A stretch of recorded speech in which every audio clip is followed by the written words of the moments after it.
Hey everyone, welcome to our channel. Today, we're diving into an important topic for all behavior analysts, the BACB, Ethics Codes 3.9 to 3.12. If you've ever faced tough decisions in the field, these codes will be your best friend. They guide us through challenging situations and ensure that we provide ethical, high-quality services to our clients. In this video, we'll practice solving real-world, clinical scenarios that challenge our understanding of ethical codes, like coordinating care with teams, avoiding conflicts of interest, using appropriate methods, and maintaining professional boundaries. We've got some story-based scenarios lined up, so stay with me to test your knowledge. If you're preparing for the BCBA exam or just looking to sharpen your ethical decision-making skills, this video is for you. You'll get the question 4 answer options and detailed breakdowns of why the correct answer is right and why the others aren't. So grab a notebook, stay sharp, and let's get started. Oh, and don't forget to like, subscribe, and hit the notification bell so you won't miss more videos like this. Let's dive into scenario number 1. Question 1. A behavior analyst sends an email to a parent about the child's progress and describes interventions used. However, the email contains technical language that the parent cannot understand. Which ethics code does this situation most closely relate to? 1. 3.9 Communicating about services. 2. 2.7 Maintaining records. 3. 3.5 Financial agreements. 4. 3.12 Advocating for appropriate services.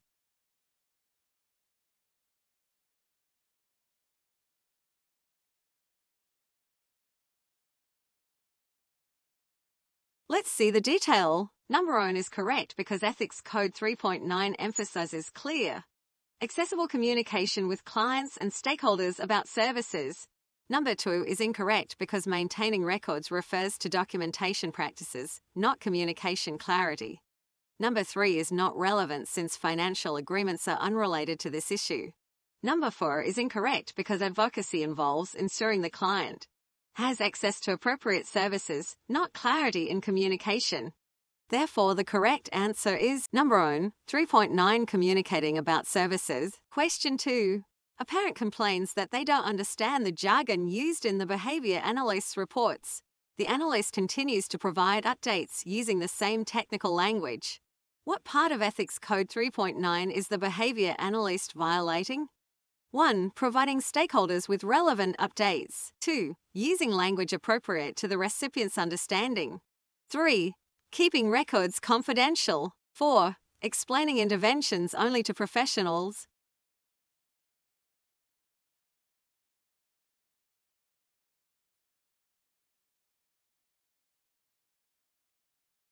Let's see the detail. Number 1 is not wrong but doesn't address the issue of language comprehension. Number 2 is correct because Ethics Code 3.9 requires analysts to communicate in ways their audience can understand. Number 3 is irrelevant as confidentiality isn't the concern in this case. Number 4 is incorrect because communication with stakeholders, not just professionals, is required. Therefore, the correct answer is number 2, using language appropriate to the recipient's understanding. Question 3. A behavior analyst develops a new behavior intervention plan for a child without consulting the parents or teachers. Which ethics code does this behavior most closely violate? 1. 3.10 Involving clients and stakeholders. 2. 2.3 Consultation. 3. 3.11 Evaluating the effects of services. 4. 3.6 Consulting with other providers.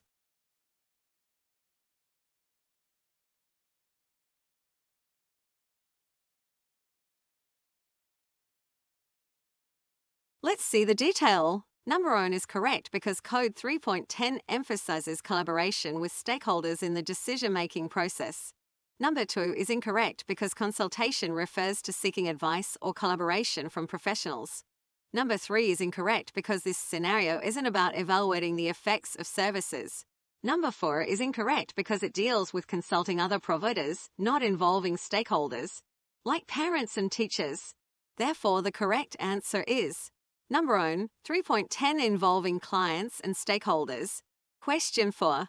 Which is a required part of Ethics Code 3.10 on involving clients and stakeholders? 1. Including clients in all professional meetings. 2. seeking client and stakeholder input throughout the service process.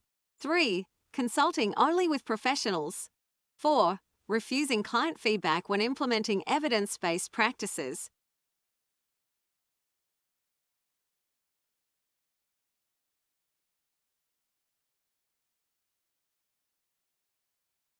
Let's see the detail. Number 1 is incorrect as it is unrealistic to involve clients in all meetings. Number 2 is correct because Code 3.10 emphasizes continuous involvement of clients and stakeholders. Number 3 is incorrect because consultation should include stakeholders, not just professionals. Number 4 is incorrect because client feedback is essential even when using evidence-based practices. Therefore, the correct answer is Number 2, seeking client and stakeholder input throughout the service process. Question 5. A behavior analyst implements an intervention but fails to collect data to monitor progress. Which ethics code is most relevant to this scenario? 1. 3.11 Evaluating the effects of services. 2. 3.9 Communicating about services. 3. 3.6 Consulting with other providers. 4. 2.8 Maintaining records.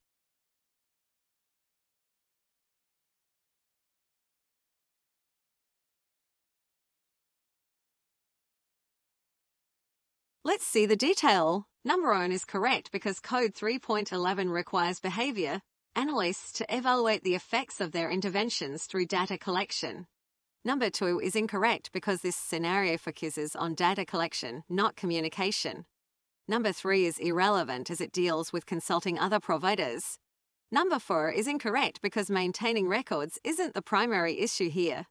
Therefore, the correct answer is Number 1, 3.11 Evaluating the effects of services. Question 6. What is a key requirement of Ethics Code 3.11 on evaluating the effects of services? 1. Reporting progress only at the end of treatment. 2. Collecting data and monitoring progress throughout the intervention. 3. Consulting with stakeholders before every session. 4.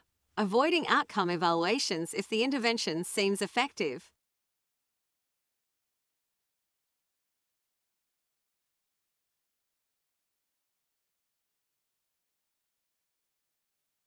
Let's see the detail. Number 1 is incorrect because progress should be reported throughout the intervention, not just at the end. Number 2 is correct because continuous data collection and monitoring are required by Code 3.11. Number 3 is not relevant to evaluating the effects of services. Number 4 is incorrect because outcome evaluations are necessary regardless of initial impressions. Therefore, the correct answer is Number 2, collecting data and monitoring progress throughout the intervention. Question 7. A school requests a behavior analyst to reduce services to save costs, even though the client's needs have not changed. What should the behavior analyst do? 1. Agree to reduce services as requested. 2. Refuse to continue services and terminate the contract. 3. Advocate for the client to receive the necessary level of service. 4. Reduce services only if the parents agree.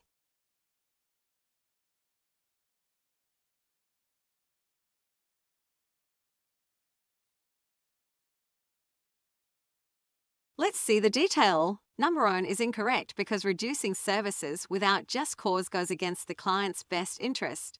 Number 2 is not the best option since advocating is required before discontinuing services. Number 3 is correct because Code 3.12 requires behavior analysts to advocate for appropriate services for their clients. Number 4 is incorrect because service decisions should not be based solely on parental agreement if it compromises the client's care. Therefore, the correct answer is Number 3, advocate for the client to receive the necessary level of service. Question 8. Which is an essential part of Ethics Code 3.12 on advocating for appropriate services? 1. Prioritizing cost savings over service quality. 2. Ensuring the client receives adequate services based on their needs. 3. Following all stakeholder requests, even if it compromises care. 4. Terminating services immediately when conflicts arise.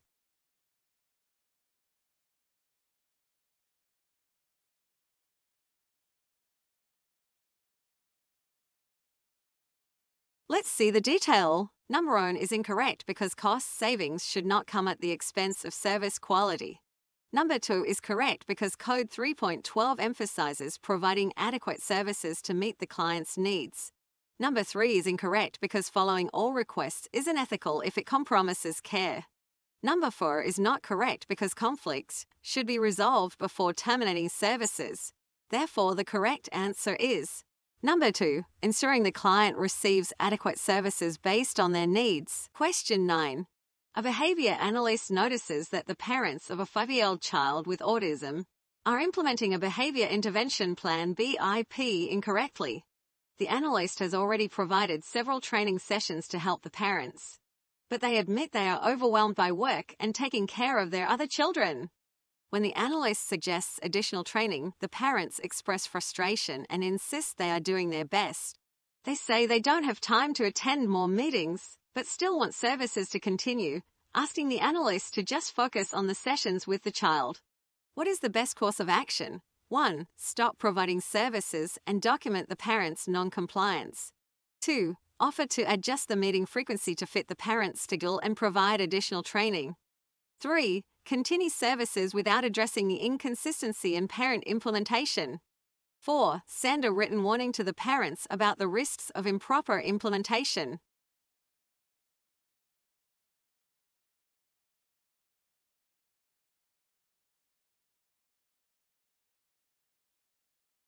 Let's look detail. Number 1 is incorrect because discontinuing services prematurely may harm the child. Number 2 is correct because Code 3.9 emphasizes collaborative communication with stakeholders to maintain service quality. Offering flexible meeting times and more manageable training demonstrates respect for the parents' challenges, while still prioritizing the child's progress. Number 3 is not appropriate since ignoring the problem could derail progress. Number 4 could damage the relationship with the family, so support should be offered first. Therefore, the correct answer is 2. Offer to adjust the meeting frequency to fit the parent's schedule and provide additional training. Question 10. A teenager with ADHD is receiving behavioral services to improve emotional regulation at school. During a meeting with the student's parents, they explain they don't want the school involved because they've had bad experiences with other professionals. They insist the analyst only provide services at home, believing the student will improve without school input. However, the analyst feels that collaborating with the school would ensure consistency across settings and help the student generalize emotional regulation strategies. What is the best course of action? 1. Respect the parents' wishes and avoid contacting the school. 2. Collaborate with the school without informing the parents. 3. Explain the importance of school collaboration and request the parents' consent. 4. Refuse to continue services unless the parents allow school involvement.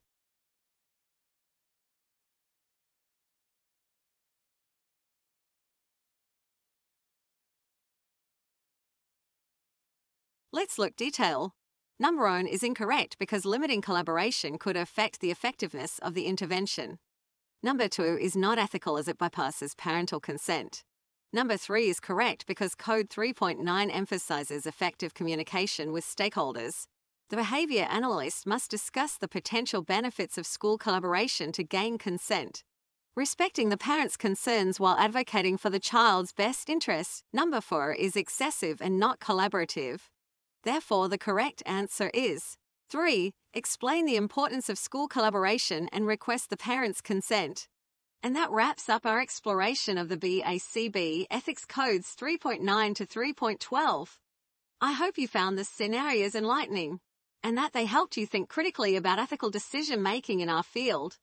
Remember, these codes aren't just rules, they're the foundation for providing the best possible care to our clients.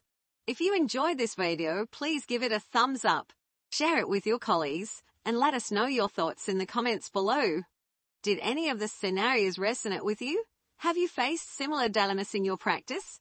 We'd love to hear your experiences. Also, if you haven't already, make sure to subscribe to our channel and hit the notification bell to stay updated on more content like this. Together, we can build a community committed to ethical practice and continuous learning in behavior analysis. Thank you for watching, and remember, ethics isn't just about following rules, it's about being a responsible advocate for our clients and upholding the integrity of our profession. Until next time, keep learning and stay ethical.